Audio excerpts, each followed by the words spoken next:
오늘 하나님의 말씀은 신약성경 153페이지 요한복음 6장 32절로 51절까지 말씀입니다. 신약성경 요한복음 6장 32절로 51절까지 본문 말씀을 한번 읽고 말씀을 들으시면 감사하겠습니다. 이 시간 예배드리는 여러분에게 하나님께서 하늘의 만나와 양식으로 풍성하게 채워주시기를 주님의 이름으로 축원합니다. 오늘은 예수님은 생명의 떡입니다. 이런 제목으로 함께 은혜를 나누겠습니다.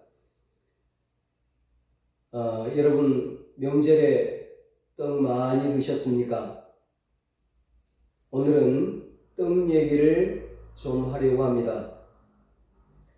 오늘 말씀은 인간에게 있어서 가장 근본적인 필요와 그 필요에 대한 해답을 우리에게 제시해 주고 있습니다. 우리가 살아가는 데는 필요한 것이 참 많습니다. 그 중에 가장 필요한 게 뭘까요? 여러분의 가장 근본적인 필요는 무엇입니까? 무엇이 가장 필요합니까? 어떤 심리학자는 인간의 기본적이고 근본적인 필요는 육체적인 것이라고 했습니다. 먹고 사는 것, 즉 생존을 위해 필요한 것들이라는 것이죠. 그리고 최고의 필요는 자아실현이다. 그렇게 얘기를 했습니다. 일리 있는 말입니다. 예수님께서도 인간의 육체적인 필요를 외면하지 않으셨습니다. 예수님도 생존을 위한 필요가 인간에게 있어서 얼마나 중요한 것인가를 잘 아셨습니다. 오늘 본문전에 1절로 15절에 보면 벳세다 들판에 모인 배고픈 군중들을 위해 예수님께서는 오병이어의 기적을 행하셨습니다. 보리떡 5개와 물고기 2마리로 5,000명, 남녀 다 하면 어린아이까지 하면 2만여 명을 다 먹이셨어요. 오병이어의 기적을 행하신 그 자체가 예수님께서 배고픔의 문제에 대해서, 육체적인 문제에 대해서 무관심하지 않으셨다는 증거가 되는 것입니다. 그러나 가난한 이웃들에게 먹는 것, 즉 떡을 주는 것도 중요하지만 본문은 그것이 근본적인 해답은 아니라고 말하고 있습니다. 그 벳세다 들녘에서 예수님은 오병이어의 놀라운 기적으로 그 군중들의 배고픔의 필요, 즉 육체적인 필요를 채워주셨습니다. 그러나 주님의 기적을 통해서 배고픔을 면했던 그 군중들이 어떻게 달라졌습니까? 심하게 말하면 하나도 달라진 것이 없습니다. 변화가 전혀 없었습니다. 그 이후에도 그들은 여전히 불안해하며 불만스러워하며 방황하며 슬퍼하며 배고파하는 군중들이었습니다. 이것은 그들이 아직도 절대적이고 근원적인 필요가 무엇인지를 깨닫지 못하고 있었다는 것을 보여줍니다. 이 이야기는 근본적인 필요가 충족되지 않은 인간은 결코 만족스러울 수 없다는 교훈을 우리에게 알려주고 있습니다. 또 한 가지 그냥 넘길 수 없는 것은 기적을 체험한 후에 그들의 반응입니다. 그들의 반응은 어떠했습니까? 그 오병이어의 기적을 체험한 그들은 어떤 반응을 보였습니까? 그 기적 때문에 감격한 흔적은 별로 찾아볼 수 없습니다. 30절입니다. 그들이 묻되 그러면 우리가 보고 당신을 믿도록 행하시는 표적이 무엇입니까? 하시는 일이 무엇입니까? 그들은 이미 표적을 보았습니다. 그런데도 그들은 또 다른 표적, 더 큰 표적을 요구하고 있는 것입니다. 31절, 32절입니다. 기록된 바 하늘에서 그들에게 떡을 주어 먹게 하였다 함과 같이 우리 조상들은 광야에서 만나를 먹었나이다.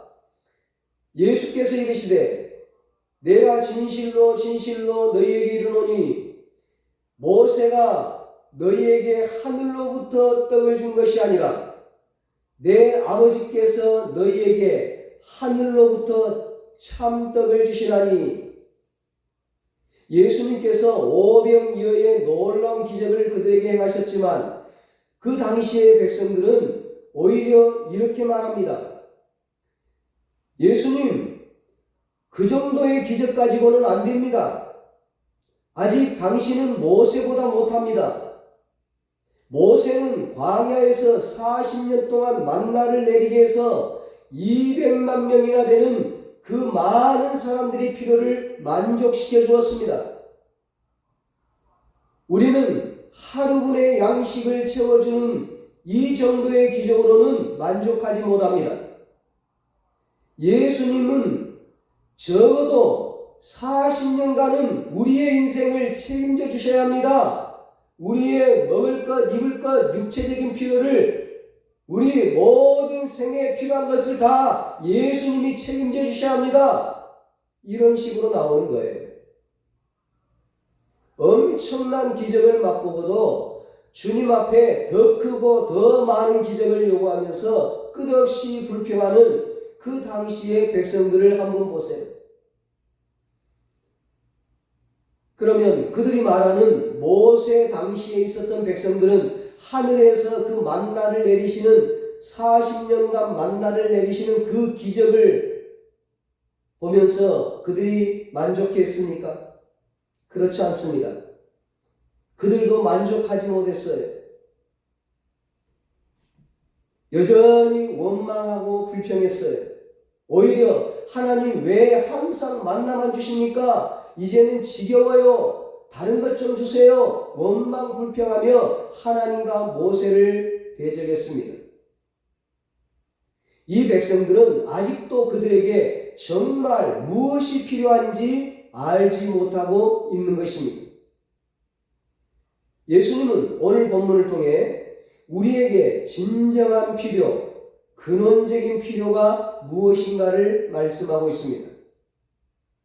그 첫 번째가 하나님과의 올바른 관계를 맺으라는 것입니다. 이것은 인간의 가장 기본적인 필요입니다. 근원적인 필요입니다.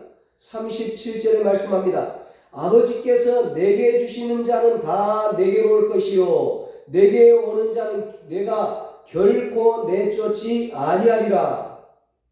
무슨 말씀입니까? 예수님을 통해서 하나님 아버지 앞에 오는 것, 그것이 근본적인 필요, 근원적인 필요라는 말씀이에요. 우리는 이 세상 살아가면서 많은 것을 필요로 하고 있습니다. 먹는 것, 입는 것, 직장, 더 큰 사업, 더 많은 물질, 더 좋은 집도 필요합니다. 그러나 예수님은 이렇게 말씀하십니다. 그것으로는 결코 만족하지 못한다. 이 세상에 어떤 것을 너희들에게 주어도, 더 많은 것을 주어도, 모든 것을 이 세상에 다 주어도 너희들은 결코 만족하지 못한다. 너희들의 근원적인 필요는 하나님이시다. 하나님으로 채워지지 않고는 결코 만족할 수 없다는 것. 시편 기자는 이 사실을 깨닫고 이렇게 고백했어요. 하나님이여 사슴이 시냇물을 찾기에 갈급한 같이 내 영혼이 주를 찾기에 갈급하나이다. 시편 42편 1절에 인생의 근원적인 필요는 하나님이십니다. 하나님 없이는 제 아무리 많은 것을 가졌다 해도 결코 만족할 수 없다는 것을 시편 기자는 알았습니다. 어거스틴도, 유명한 우리 믿음의 사람 어거스틴도 오래전에 이 사실을 깨달았어요. 그래서 어거스틴은 이런 유명한 말을 고백했어요. 하나님, 내 영혼이 당신의 품에 돌아가 쉬기까지는 결코 평안함이 없었나이다. 하나님을 알지 못하고 하나님과의 올바른 관계를 갖지 못하고 아직 하나님을 만나지 못했다면 아직도 굶주린 사람입니다. 아직도 목마른 사람입니다. 갈증이 해결되지 않은 사람입니다. 어린아이가 자고 일어났더니 엄마가 없어요. 엄마가 없으니까 막 웁니다. 울어. 그랬더니 옆에서 사람들이 와서, 가족들이 와서 분유도 주고 먹을 것도 주고 장난감도 주고 과자도 주고 온갖 것을 가지고 다 달래보려고 해도 울음이 그치질 않아. 조금 있으니까 어머니가 나타났어요. 엄마가 왔어요. 그랬더니 이 아이가 눈물이 쏙 들어갔습니다. 눈물이 그쳐졌어요. 우리 인간에게는 하나님이 필요한 거예요. 근본적인 필요. 하나님이 있어야 만족해요. 두 번째 필요는 영생에 관한 문제입니다. 40절 말씀입니다. 내 아버지의 뜻은 아들을 보고 믿는 자마다 영생을 얻는 이것이니 마지막 날에 내가 이를 다시 살리리라 하시니라. 예수님께서 마가복음 8장 36절 37절에 이렇게 말씀하세요. 사람이 만일 온 천하를 얻고도 자기 목숨을 잃으면, 생명을 잃으면, 영생을 잃으면 무엇이 유익하리요? 사람이 무엇을 주고 자기 목숨과 바꾸겠느냐? 이 세상 것 다 가져도 생명을 잃어버리면, 영생을 잃어버리면, 그 영혼이 지옥 가면 온 천하를 다 얻는 것이 무슨 유익이 있겠느냐는 거예요. 온 천하를 얻는 것보다 더 중요한 것이 바로 영생을 얻는 것입니다. 생명을 얻는 것입니다. 천국에 들어가는 것입니다. 우리는 인생을 살면서 여러 가지 문제에 부딪힙니다. 내가 무언가 성취했다고 해서 그 기쁨은 순간이에요. 그 다음 우리는 인생의 또 다른 불안과 두려움 앞에 서야 합니다. 그래서 끊임없이 우리에게 다가오는 질문이 있습니다. 그 다음에는 무엇일까? 그 다음에는 또 무엇일까? 사랑하는 여러분, 그 다음에는 무엇일까요? 그 다음에는 무엇이 기다리고 있을까요? 결국 사람이 마지막에 직면해야 할 것은, 맞닥뜨려야 할 것은 바로 차디찬 무덤입니다. 죽음이죠. 이 무덤을 생각하면 쓸쓸해요. 나도 죽어야 한다. 그리고 한 줌의 흙으로 돌아가야 한다. 그리고 그 다음에는 천국과 지옥이 기다리고 있다. 영생의 문제, 이것이 우리의 근원적인 필요라는 것입니다. 영생의 문제가 해결되지 않는 삶은 불완전한 삶인 것입니다. 영생의 문제가 해결되지 않는 사람은 이 세상에 어떤 것을 가져도, 그 모든 것을 다 가져도 늘 불안하고 두려운 거예요. 평안이 없어요. 예수님께서는 오늘 본문에서 인간의 근본적인 문제에 대한 해결책을 제시하십니다. 35절입니다. 예수께서 이르시되 나는 생명의 떡이니 내게 오는 자는 결코 줄이지 아니할 터이요 나를 믿는 자는 영원히 목마르지 아니하리라. 유명한 선언죠. 요한복음 전체에 나는 무엇이다 예수님의 선언이 7가지가 나오는데 그 중에 하나가 바로 내가 곧 생명의 떡이라는 선언이에요. 우리는 이 예수님의 선언 속에 담겨진 의미를 3가지로 요약할 수 있어요. 첫째는 예수님은 하나님이시라는 겁니다. 예수님께서 내가 곧 생명의 떡이다 하신 그 말씀에는 깊은 의미가 담겨져 있습니다. 내가라는 말은 흔히 우리가 사람들과 친구들과 대화하면서 내가 말이야, 내가 있잖아 하는 식으로 말하는 그런 내가라는 의미가 아니에요. 여기서 말하는 내가는 하나님에 대해서만 사용되는 말입니다. 구약에서 하나님 당신은 누구십니까? 그 물음에 하나님은 나는 스스로 있어서 있는 자다. 나는 스스로 있는 자다. 나는 스스로 존재한 자다. 그렇게 대답하셨어요. 출애굽기 3장 14절에. 이 내가라는 이 말은 바로 신적인 명칭이에요. 하나님께만 사용되는 말이에요. 예수님은 그 동일한 의미를 오늘 본문에서 사용하고 있어요. 구약에서 사용되었던 그 의미와 전적으로 동일한 그 선언, 내가 바로 생명의 떡이다. 여기에서 내가라는 말은 예수님이 곧 하나님이라는 선언입니다. 여러분, 왜 예수님이 우리 인생의 문제에 대한 해답입니까? 그분이 바로 하나님이시기 때문입니다. 그분은 나를 창조하신 분이십니다. 그분은 나를 지으신 분이시요 나의 섭리자시요 나의 구속자시요 나의 하나님이십니다. 그래서 그분이 내 문제의 해답이 되시는 것입니다. 예수님께서는 하나님이 모세를 통하여 만나를 주셔서 이스라엘 백성들의 배고픔을 해결하신 사실을 이야기하시면서 무엇이라고 말씀하십니까? 32절 33절입니다. 모세가 너희에게 하늘로부터 떡을 준 것이 아니라 내 아버지께서 너희에게 하늘로부터 참떡을 주시나니 하나님의 떡은 하늘에서 내려 세상에 생명을 주는 것이니라. 아멘. 구약에서 하늘에서 내린 떡, 만나, 그것은 사실 모세가 준 것이 아니라 하나님이 주신 것이라고 말씀하십니다. 내가 곧 생명의 떡이다. 이 말씀은 내가 하나님이라는 선언이에요.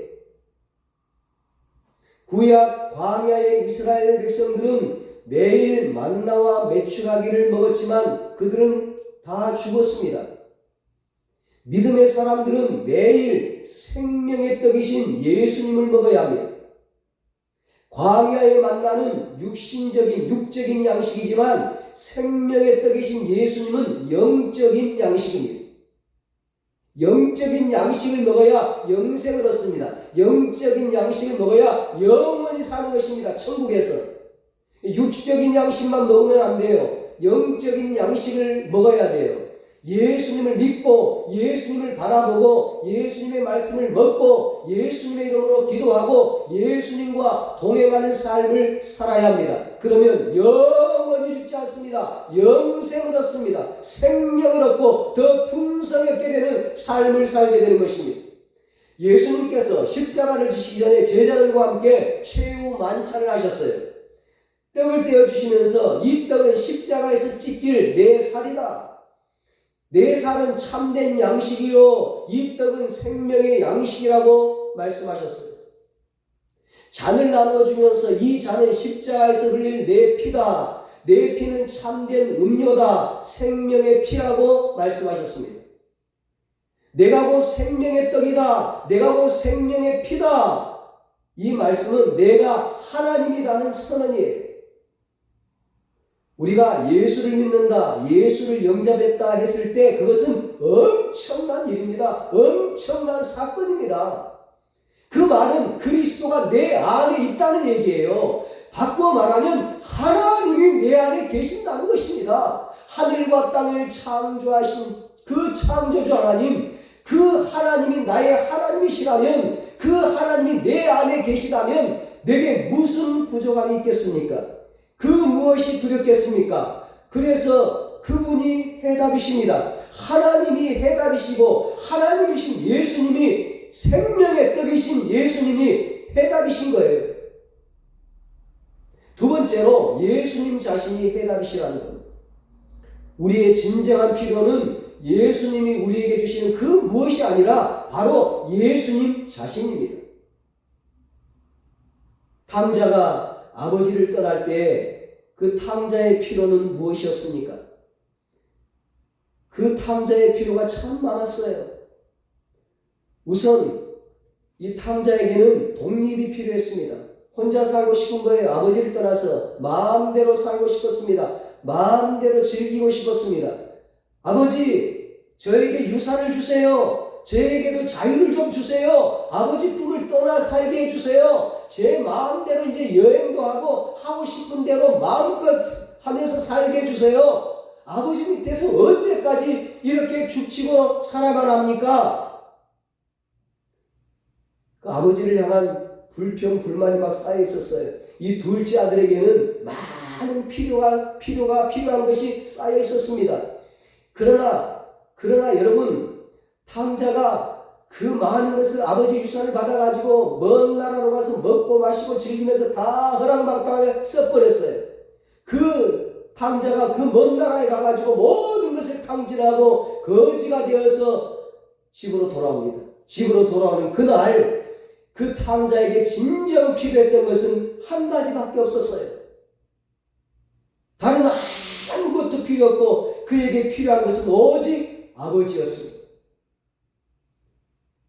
아버지께서 나를 맞아주신다면 아버지와의 관계가 다시 한번 회복될 수만 있다면, 그럴 수만 있다면 다른 것은 아무것도 문제가 아니었습니다. 다른 것은 그에게 이제 필요하지 않았어요. 돌아오는 탕자, 그리고 그 아들을 끌어안은 그 아버지의 음성을 여러분 기억하십니까? 얘들아, 살찐 송아지를 잡아라. 잔치를 벌이자. 이는 죽었다가 다시 살아난 내 아들이다. 손에는 가락지를 끼워라. 발에는 신을 신겨라. 그리고 새 옷을 입혀라. 온 동네 사람들을 모아서 그 아들이 돌아오는 날 잔치를 벌였어요. 이제 이 아들의 모든 외적인 필요가 채워졌습니다. 그러나 그것은 아버지를 만남으로써 자연적으로 따라오게 된 것들입니다. 문제는 아버지를 만나는 것이었습니다. 아버지 품 안에 돌아오는 것이었습니다. 아버지 집으로 돌아오는 것이었습니다. 예수님은 우리에게 무엇을 얼마나 주실 수 있는 분, 그런 분 정도가 아니에요. 예수님은 우리의 궁극적인 필요 자체인 것입니다. 우리에게 필요한 것은 단 하나, 바로 예수님 자신입니다. 그러나 이 사실을 실제로 깨닫는 데에 우리는 왜 이렇게도 더디는지요? 예수님을 만나야 합니다. 예수님을 만나야 삶의 모든 문제가 해결됩니다. 여러분, 예수님을 만남으로 삶의 모든 문제가 다 속히 해결되시기를 축복합니다. 세 번째로 예수님 안에 참된 영원한 만족이 있습니다. 35절입니다. 예수께서 이르시되 나는 생명의 떡이니 내게 오는 자는 결코 죽이지 아니할 터이요 나를 믿는 자는 영원히 목마르지 아니하리라. 아멘. 인류 역사상 누가 이런 엄청난 약속을 한 적이 있습니까? 아무리 생각해 보아도 없습니다. 내게 오는 자, 나를 믿는 자, 나를 소유하는 자는 결코 배고프지 아니하리라. 영원히 목마르지 아니하리라. 우리에게는 아직도 크고 작은 수많은 필요가 있습니다. 우리가 직장, 사업, 결혼, 재물, 성공, 성취 등 수많은 문제들과 싸우고 있음을 부인할 수 없습니다.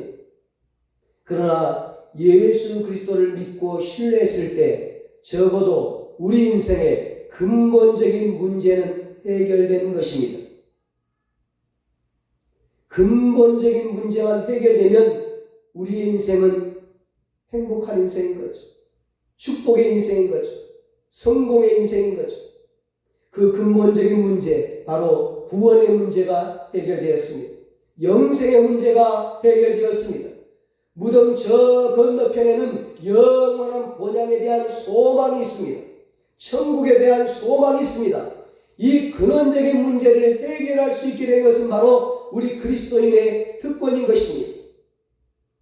우리에겐 아직도 필요한 것들이 있기는 합니다. 그러나 아버지께서는 내 필요를 다 알고 계십니다. 사소한 것일지라도 하나님께서 원하신다면 주실 것입니다. 너희는 먼저 그의 나라와 그의 의를 구하라. 그리하면 이 모든 것을 너희에게 더하시리라. 마태복음 6장 33절에 주님께서 약속하셨습니다. 비록 세상의 것들로 채워지지 않는다 할지라도, 부족함이 있다 할지라도 이미 내 필요는 채워졌으므로, 근원적인 필요는 채워졌으므로, 주님이 나의 영원한 생명의 떡이므로 시편 기자처럼 여호와는 나의 목자시니 내게 부족함이 없습니다. 내게는 배고픔이 없습니다. 내게는 목마름이 없습니다. 고백할 수 있습니다. 예수님은 생명의 떡으로서 자신을 우리에게 주시기 위해서 이 세상에 오셨습니다. 이 얼마나 복되고 감격스러운 일입니까? 나는 생명의 떡이니 내게 오는 자는 결코 줄이지 아니할 터이요 나를 믿는 자는 영원히 목마르지 아니하리라. 여러분, 생명의 떡이신 예수님을 우리에게 보내주신 분이 누구십니까?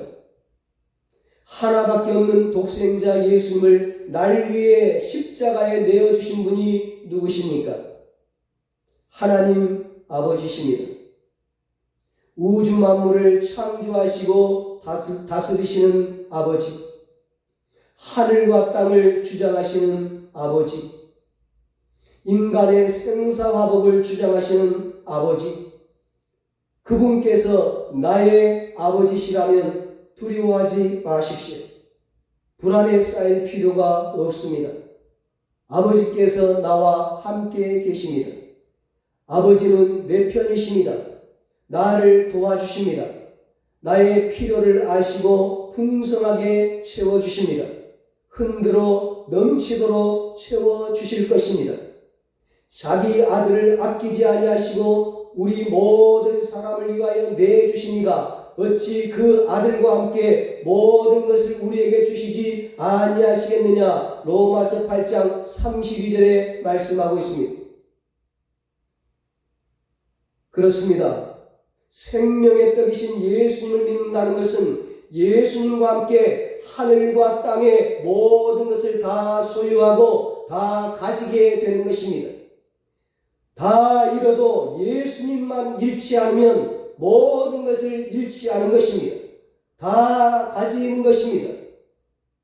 예수님으로 인해 생명을 얻고 영생을 얻고 하나님의 자녀된 권세를 얻고 천국을 얻고 천국의 모든 부활을 얻은 우리는 당당히 고백할 수 있습니다. 배고픔이 없습니다. 저는 목마름이 없습니다. 만족합니다. 행복합니다. 이 믿음의 고백으로 예수 안에서 참된 기쁨과 참된 행복을 누리며 천국 생활하는 여러분과 제가 되시기를 예수님의 이름으로 축원합니다.